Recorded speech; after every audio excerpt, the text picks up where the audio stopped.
Hi viewers, ಇವತ್ತು ನಾವು ತುಂಬ ಸಿಂಪಲ್ಲಾಗಿ ಒಂದು ಸಾರನ್ನು ಮಾಡೋಣ.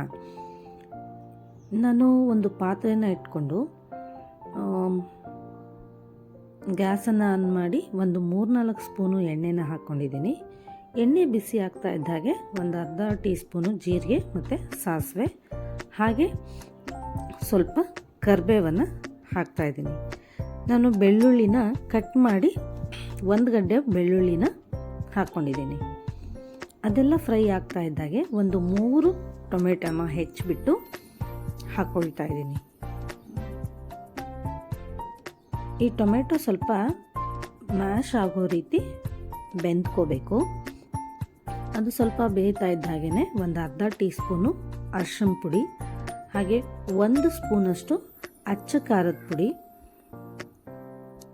ಹಾಗೆ ರುಚಿಗೆ ತಕ್ಕಷ್ಟು ಉಪ್ಪನ್ನು ಹಾಕಿ ಒಂದು ಅರ್ಧ ಟೀ ಸ್ಪೂನಷ್ಟು ಸಾಂಬಾರು ಪುಡಿನ ಹಾಕ್ಕೊಂಡು ಇದೆಲ್ಲವನ್ನು ಚೆನ್ನಾಗಿ ಮಿಕ್ಸ್ ಮಾಡಿ ಇದು ಸ್ವಲ್ಪ ಚೆನ್ನಾಗಿ ಬೆಂದ್ಕೊಳ್ಳೋದಕ್ಕೆ ಬಿಟ್ಬಿಡಬೇಕು. ಸಾಂಬಾರು ಪುಡಿ ಆಪ್ಷನಲ್ಲು, ನಿಮ್ಗೆ ಬೇಕು ಅನಿಸಿದರೆ ಹಾಕ್ಬೋದು, ಇಲ್ಲ ಅಂದರೆ ಸ್ಕಿಪ್ ಮಾಡ್ಬೋದು. ಈ ರೀತಿ ಚೆನ್ನಾಗಿ ಬೆಂದ ಮೇಲೆ ಇದಕ್ಕೆ ನಮಗೆ ಸಾರಿನ ಕ್ವಾಂಟಿಟಿ ಎಷ್ಟು ಬೇಕೋ ಅಷ್ಟು ನೀರನ್ನು ಹಾಕಿ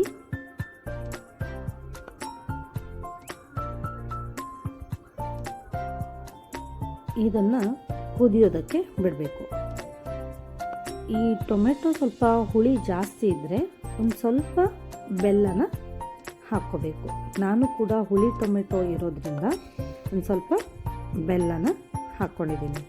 ಇದನ್ನು ಚೆನ್ನಾಗಿ ಒಂದು 5 ನಿಮಿಷ ಕುದಿಸ್ಕೊಂಡ್ರೆ ಈ ಸಾರು ರೆಡಿ ಆಗುತ್ತೆ. ಈ ಮಳೆ ಬರ್ತಾ ಇರುವಾಗ ಬಿಸಿ ಅನ್ನದ ಜೊತೆ ಈ ಸಾರು, ಹಪ್ಪಳ ಅಥವಾ ಯಾವುದಾದ್ರೂ ಸಂಡಿಗೆ ಊಟ ಮಾಡೋದಕ್ಕೆ ತುಂಬ ಹಿತವಾಗಿರುತ್ತೆ. ನೀವು ಕೂಡ ಒಂದು ಸಾರಿ ಈ ಸಾರನ್ನು ಮನೆಯಲ್ಲಿ ಟ್ರೈ ಮಾಡಿ, ಹಾಗೆ ಹೇಗಾಗಿದೆ ಅಂತ ಕಮೆಂಟ್ ಮಾಡಿ ನನಗೆ ತಿಳಿಸಿ. ಈ ಚಾನಲ್ನ ಸಬ್ಸ್ಕ್ರೈಬ್ ಮಾಡಿ. Thank you.